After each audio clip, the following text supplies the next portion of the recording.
This Pioneer Field Agronomist Scott Eversgerd with this week's weekly agronomy message. Coming here out of the 4th of July, it looks like we hit our predictions fairly closely on when the early corn would be pollinating. A lot of this corn now is in full pollination. Pollen shed looks to be pretty good. Silks have emerged, and looks like we should have a pretty successful pollination period. Temperature-wise, from the forecast standpoint, looks good. Obviously, the corn has plenty of moisture. So really don't see any hiccups in the pollination process on this early corn. A couple of the most frequent questions been getting the past week or so continues to be, what can I do on some of this small yellow corn? Can I rescue it?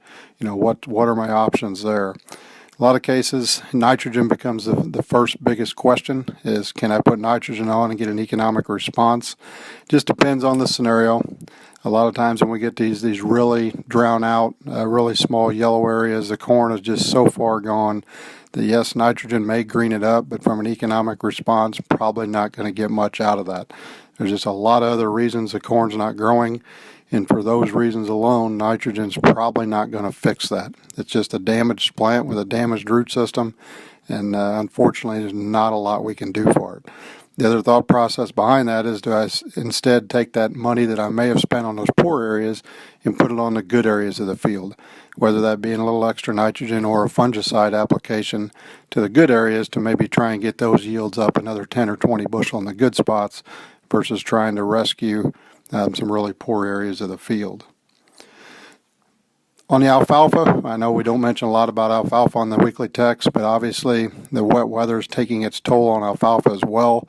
Even some 3, 4, 5-year-old established stands are taking a pretty good hit from things like Phytophthora, bacterial wilt, things like this. Definitely showing up in the low areas. The ridges are holding on a little better, but the low areas definitely seeing stand reduction and plants actually dying in the field.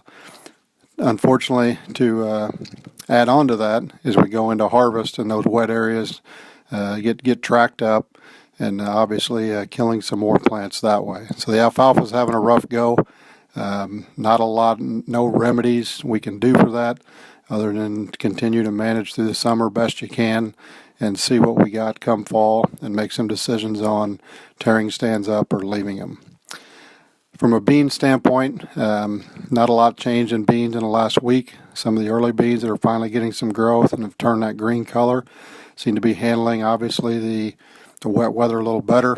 Some other beans that basically are just setting in water, obviously just do not want to grow.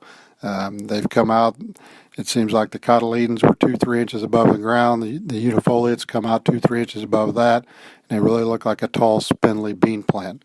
Some beans that I have noticed starting to recover from that, you will see that now as the trifoliates start to come out, you'll see a more condensed internode length in the beans acting somewhat normal. So once they can get through that period and continue to grow a little bit, they should even out. As always, if you have any questions, please contact your local Pioneer rep. Thanks.